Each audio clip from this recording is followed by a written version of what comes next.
বাবার নাম লাগে, নিমন্ত্রণে বাবার নাম কি জানো? বলুন।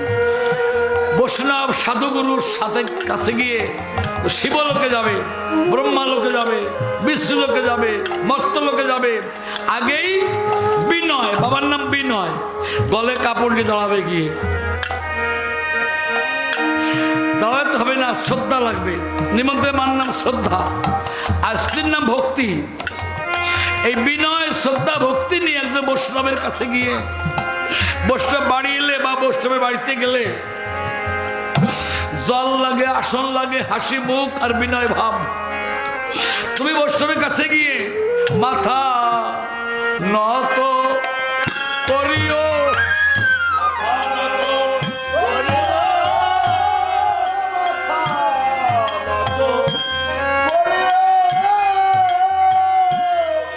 ওরে বৈষ্ণবের কাছে গিয়ে মাথা নত করিও।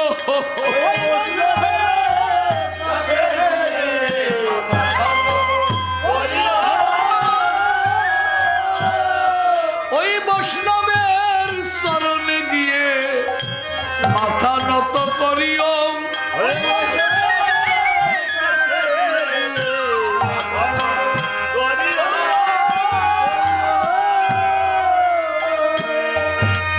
যাও দেবর্ষী, সবাইকে গিয়ে বলে আসবে, কেউ যেন বাকি থাকে না বাবা। তাই হবে প্রভু, কেউ বাকি থাকবে না। জয় নারায়ণ, জয় নারায়ণ, জয় নারায়ণ। হরে কৃষ্ণ হরে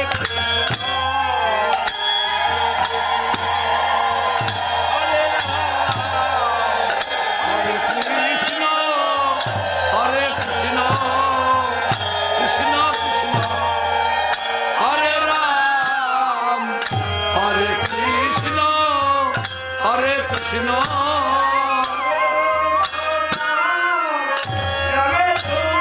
নামে সব দুঃখ তাপ যাবে দূরে,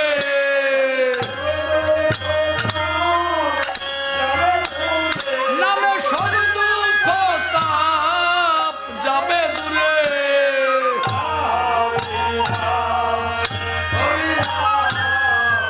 হরে কৃষ্ণ হরে কৃষ্ণ হরে রাম, হরে কৃষ্ণ হরে কৃষ্ণ।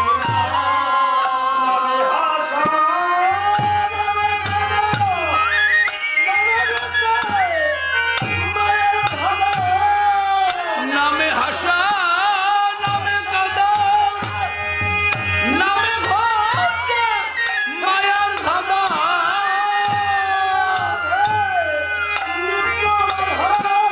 আছে নামের মাঝে নিত্য বাধা, চিত্ত বিনোদ রাধার শ্যাম। হরে কৃষ্ণ হরে কৃষ্ণ, কৃষ্ণ কৃষ্ণ হরে রাম, হরে কৃষ্ণ হরে কৃষ্ণ। নারায়ণ, নারায়ণ, জয় নারায়ণ। হে স্বর্গবর্ত বাবাবাসী, আপনাদেরকে জানাই আমার ভক্তিপূর্ণ প্রণাম। আজ আপনাদের ভাগ্যের দুয়ার খুলে গেছে। প্রতিনিয়ত ভগবানকে যেভাবে আপনারা ডাকে, আজ সে ভগবান আপনাদেরকে ডেকেছে। কেন ডেকেছেন? বৃন্দাবন পরিত্যাগ করি আমার দয়াল করি দ্বারকায় রাজা হই। মনে করে আনন্দ নেই, সুখ নেই, শান্তি নেই। এই সুখ শান্তি আনন্দ পাওয়ার জন্য একটা যজ্ঞের আয়োজন করেছি। এই যজ্ঞের নাম দিয়েছি পুনরাম তারব্রত যজ্ঞ। যে ভক্ত যার দেবে সেই ভক্তের মনের বাসনা ভগবান শ্রীকৃষ্ণ পূর্ণ করবেন। তাই আমি এসেছি, আমাকে পাঠিয়েছে ভগবান শ্রীকৃষ্ণ। আমি দেবর্ষি নারদ আপনাদেরকে পত্র দিতে এসেছি। তাই আপনারা আমার কথা নেবেন। এই আমন্ত্রণ পত্র আপনারা গ্রহণ করুন। আর এই যদি আসুন, তারকার যদি আপনারা আসুন, আমার প্রভুকে ধন্য করুন, আনন্দ দিন। সুখ শান্তি আনন্দ এটা আপনারা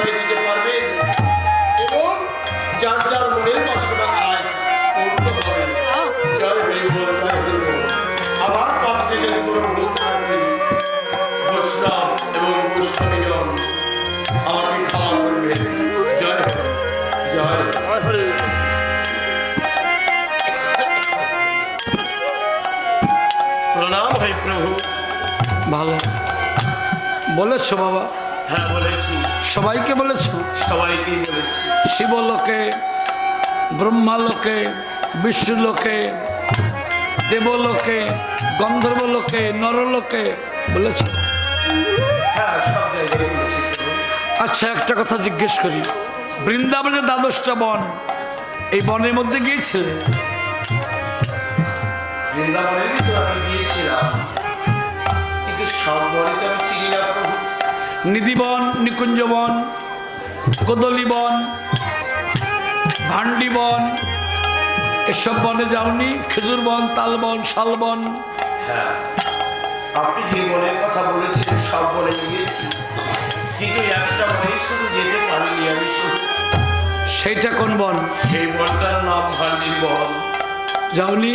না। কেন যাওনি? ভয়ে যেতে পারিনি। কিসের ভাব? আমি দূর থেকে লক্ষ্য করে দেখেছি এক ঘর শুধু বসতি এবং অনেক জঙ্গল, অনেক কাটা কাটা বন। এই জন্য ভয়ে আমি যেতে পারিনি। কাটা? সাধুরা থেকে কাটার মধ্যে কয়াকার টয়াকার, আগের টয়াকার দিলে টাকা, আগে কয়াকার দিলে কাটা। সাধুরা ঢাকাই থাকে, কাটার মধ্যেই থাকে, যাতে কেউ তাদের কাছে না যেতে পারে এমন ভাবে থাকে। উপরে সাধু ভাবে থাকে না, বহিরঙ্গ ভাবে থাকে, ভিতরে অন্তরঙ্গ। ওইখানের জন্যই তোমাকে পাঠাইছিলাম, ওই একটা ঘরের জন্যে। ওই এক ঘরের জন্য? সেই ঘরে আমার এক ভক্ত বাস করে, ব্রাহ্মণ কুলোদ্ভব, বিষ্ণু ভজন করে, এই তাই সে বৈষ্ণব, নাম সুদামা। সুদাম। কোন সুদামের কথা বলছেন? বৃন্দাবনে আমার কাঁধে করতো, পাকা পাকা ফল পেড়ে খাওয়াতো। আমি গরমে ঘেমে গেলে নূতন পল্লব শাখা ভেঙে আমাকে বাতাস করতো। তাই সেই মহাবৈষ্ণব সুদাম? সেই মহাবৈষ্ণব। আমি তাকেই বলতে পারি। 1 কোটি মানুষের মধ্যে একটা মেলে জ্ঞানী, 1 কোটি জ্ঞানীর মধ্যে একটা মেলে মুক্ত মানুষ, 1 কোটি মুক্তের মধ্যে একটা মেলে মুক্ত সিদ্ধ, 1 কোটি মুক্ত সিদ্ধের মধ্যে একটা মেলে মহাবৈষ্ণব। তাকেই বলনি, আমার যজ্ঞ পূর্ণ হবে না।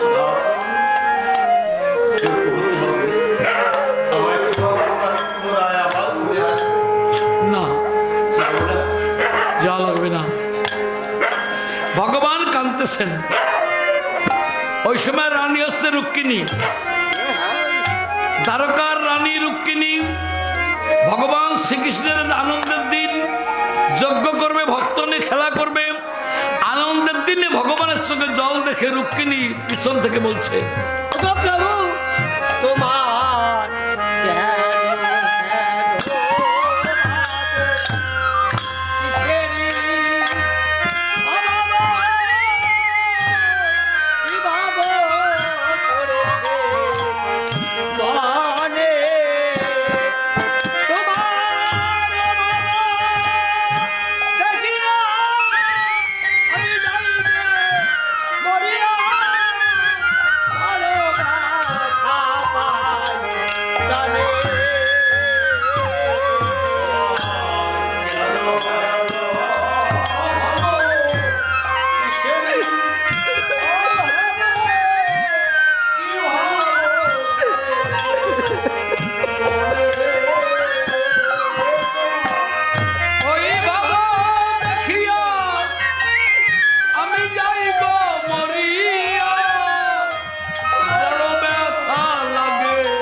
এখানে কেউ পূর্ণ সুখী নেই। হয়তো কারো ছেলে মেয়ের অভাব, কারো ভালো কন্যার অভাব, কারো ভালো পুত্রের অভাব, কারো ভক্তির অভাব, কারো প্রেমের অভাব। আমার একটা অভাব আছে। কি অভাব প্রভু? দেখো কত ব্রাহ্মণ, ঋষি, মুনি, জ্ঞানী, ধ্যানী, দেবতা, গন্ধর্ব অনেকে এসছে, যার জন্য যজ্ঞানুষ্ঠান আরম্ভ করেছি, সেই ভক্ত আসে নাই। সেই ভক্ত কে প্রভু? আমার বাল্য জীবনের খেলার সাথে সুদাম ঠাকুর, সুদাম ব্রাহ্মণ কুলোদ্ভব, বৈষ্ণবত্ব লাভ করেছে। ব্রাহ্মণ, বৈশ্য, ক্ষত্রিয়, শূদ্র, চারটে বর্ণ। আমরা মনে করি ব্রাহ্মণ বর্ণের শ্রেষ্ঠ বর্ণ, ভজনে তা নয়। ব্রাহ্মণের চেয়ে একটা উচ্চ কুল আছে, যে কুলটা মহাবৈষ্ণব কুল। আমি অশোক চক্রবর্তী ব্রাহ্মণ বংশে জন্ম নিয়ে বংশীয় ব্রাহ্মণ। আগে ভাবতাম উচ্চ কুলে জন্ম নিয়েছি। আমার গানের বয়স 55 বছর, আর পৃথিবীতে আগমন হয়েছে 75। এখন বুঝেছি ব্রাহ্মণ কুল উচ্চ কুল নয়, এসছে উচ্চ ক্লাসে মহাবৈষ্ণব কুল। যদি ভগবান আমাকে আবার পাঠায়, ব্রাহ্মণ কুল চাই না, আর পবিত্র বৈষ্ণব কুলে জন্ম নিয়ে জয় হরি হরি বলে যেন ভক্তের চরণ ধরে আমাকে ধারণ করতে পারি।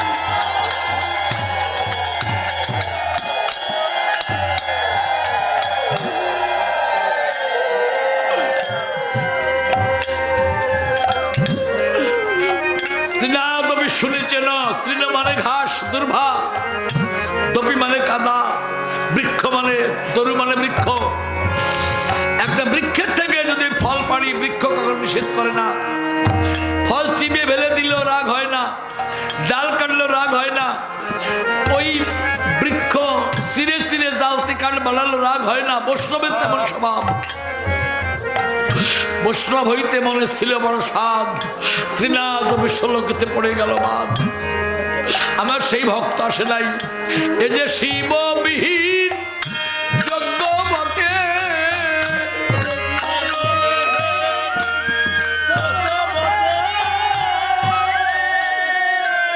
এ যে শিববিহীন যজ্ঞ বটে,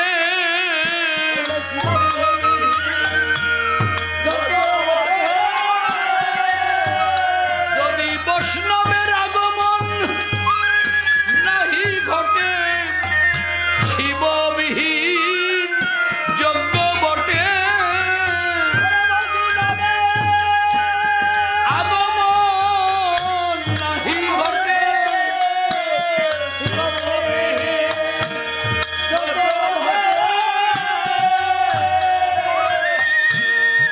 আরো কেন কাঁদছি? একটিবার বলো প্রভু। অত্যন্ত দরিদ্র। আগামী দিন কি সেবা করবে আজকে তা নেই। বৈষ্ণব তো সঞ্চয় করে না। তালপাতার কুঠির, বসার বিছানা নেই। তার স্ত্রীর লম্বা লম্বা চুল তেল ভাবে জট হয়ে গেছে। এই সংসারে সকল মায়েদের 2-3টা শাড়ি থাকে, তার স্ত্রী একটা শাড়ি, একটা শাড়ি, একটাই শাড়ি। এত কাঙাল, এত কাঙাল। আমি দিতে চেয়েছি বহুবার ধন সম্পদ, কিন্তু দুর্গা পূজা যারা করে তারা কি বলে জানো? কি বলে প্রভু? ধনাং দেই, যশোদ দেই, দিশোজ্জয়ী, ধন দাও, জন দাও, আমার শত্রুকে ক্ষয় করো, এইগুলো বলে। লক্ষ্মী পুজো করে বলে আমাকে সম্পদ দাও, আর সরস্বতী পুজো করে বলে আমাকে বিদ্যা দাও। বিভিন্ন পূজার দেবতাদের কাছে চাপ আছে। আমাকে যারা ভজন করে তারা কি বলে জানো? কি বলে প্রভু? যা আমি চাই তা ভুল করে চাই, যা পাই তা চাই না। রবীন্দ্রনাথ। আমার ভক্ত কিচ্ছু চাই না, কিচ্ছু চায় না। তাকে আমি জমি জমা, টাকা পয়সা, সোনা দানা, গাড়ি বাড়ি দেওয়ার চেষ্টা করেছি, সে গ্রহণ করে না। আচ্ছা প্রভু, তুমি তো অনেক কিছু দিতে চেয়েছো, সে নেয় না। তাহলে আমি একটিবার পরীক্ষা করতে চাই। পরীক্ষা করবে? হ্যাঁ, পরীক্ষা করব। এই নাও আমার গজমতি হার, চুন্নি, পান্না, মণি, মুক্তা, হীরা, জহর, সবচেয়ে কম দামি হচ্ছে সোনা। গরিব লোকে পেলে গ্রহণ করবে না। হ্যাঁ করবে। না করে না, সবাই করে না। সবাই করে না। যা বৈষ্ণব তারা জানে পরনারী অঙ্গ ছুলে পাপ গুছলে গঙ্গা জলে, পরনারী ছায়া শুতে মানা, পরনারী মুখের পরে ফাঁকে ফাঁকে চাইলে পরে পরনারী সেপে হয় কানা, ধন সম্পদ সোনা এ তারা গ্রহণ করে না। যে ধন পাইলে ওই ধন হারিয়ে যায়, সেই ধন তারা চায় না। শোনায় কি শোনার চেনে ফেলে রাখো। ওই শোনো, ওই শোনো, বোধ হয় শুধু আসতেছে, ওই তার কণ্ঠস্বর শোনো, ওই ওই শোনো। ওই প্রভু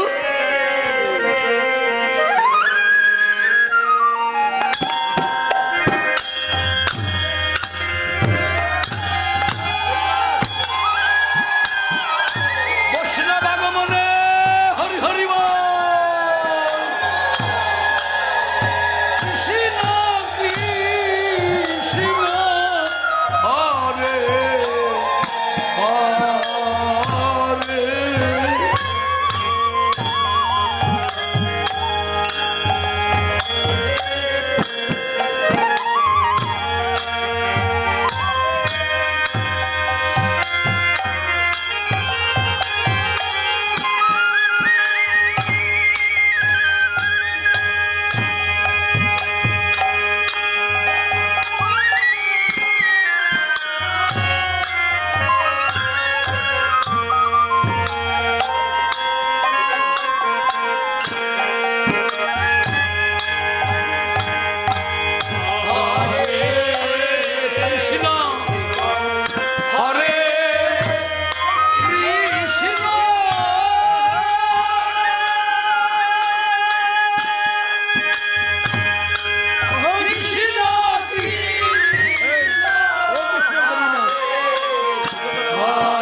বিনে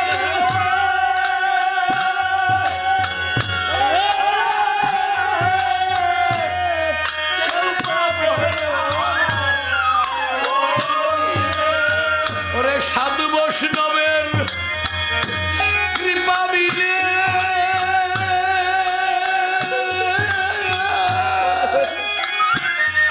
কেউ পেল না কোনদিন কৃষ্ণ ধনে সাধু বৈষ্ণবের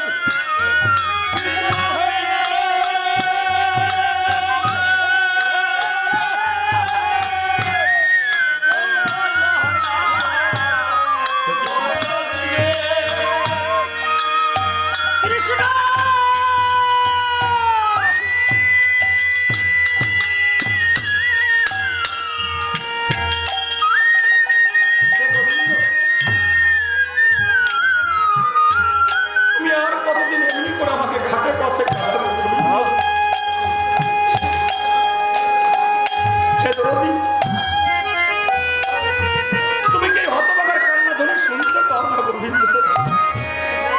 কি মনে পড়ে না আমার কথা? আমি বুঝেছি দয়াল, হরে কোন বাদে থাকো গোবিন্দ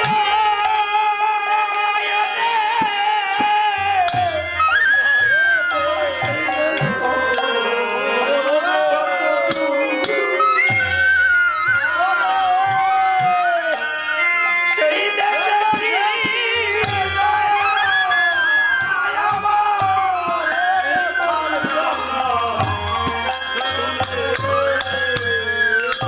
কৃষ্ণ রে!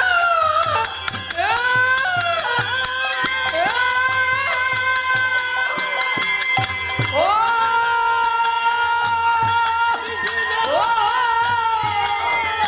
কৃষ্ণ রে! ও!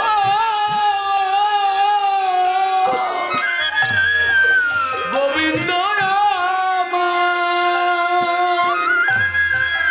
ও ও ও বাল্য জীবনে খেলার সাথী রে রাখাল রাজা কৃষ্ণ রে কোন দেশে থাকো দরদি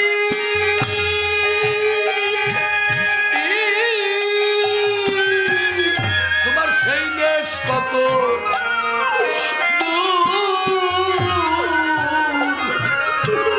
ওরে সেই দেশে কি যায় না বন্ধু ব্যথার কান্নার সুরে পথে ঘাটে কাদাও দয়াতে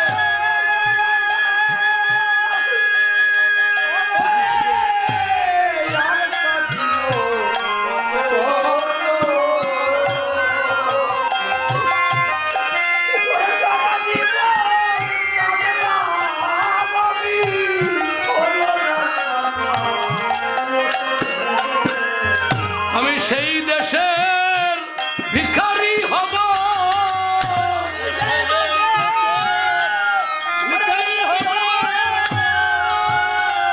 ওরে যে দেশে আমার কৃষ্ণ থাকে সেই দেশে ভিখারি হব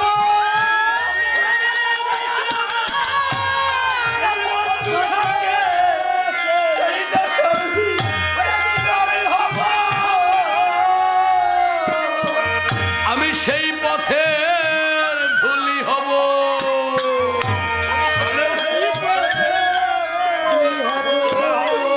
আমি সেই পথের ধুলি হব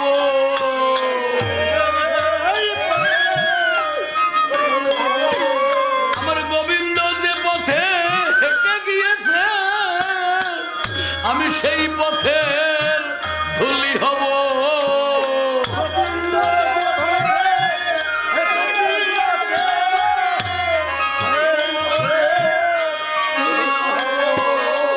আমি সেই নদীর ঘাটের জল হইব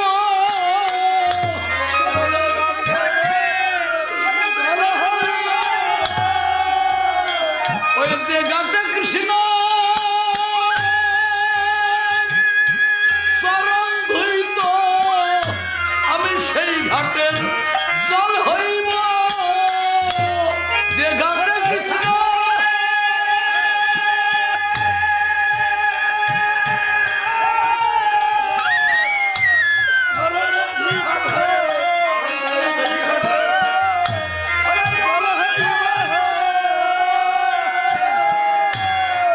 সুদামা বলতেছে কৃষ্ণ রে তোর কি মনে পড়ে বাল্য জীবনের কথা ক্ষুধা পেলে আমায় বলতি বন্ধু খেতে দে না মানে নানা ফল কোনটা বিষ ফল কোনটা মিষ্ট ফল আমি তুলে তুলে সিবি সিবি দেখতাম যদি বিষ ফল খেয়ে মরি আমরা মরে যাই আমরা মরলে তুই বাঁচাতে পারবি তুই মরলে আমরা বাঁচাতে পারবো না যখন ক্লান্ত হয়ে যেতিস কাঁধে করতাম ঘেমে গেলে বাতাস করতাম তোর কি মনে পড়ে না গরিবের কথা কারো মনে থাকে না মনে হয় গরিব লোক অভিশপ্ত জীবন গরিব লোকগুলো ঘৃণিত গরিব লোকগুলো অবহেলিত পদদলিত লাঞ্ছিত বঞ্চিত যে হয় তোমার সাথের সাথী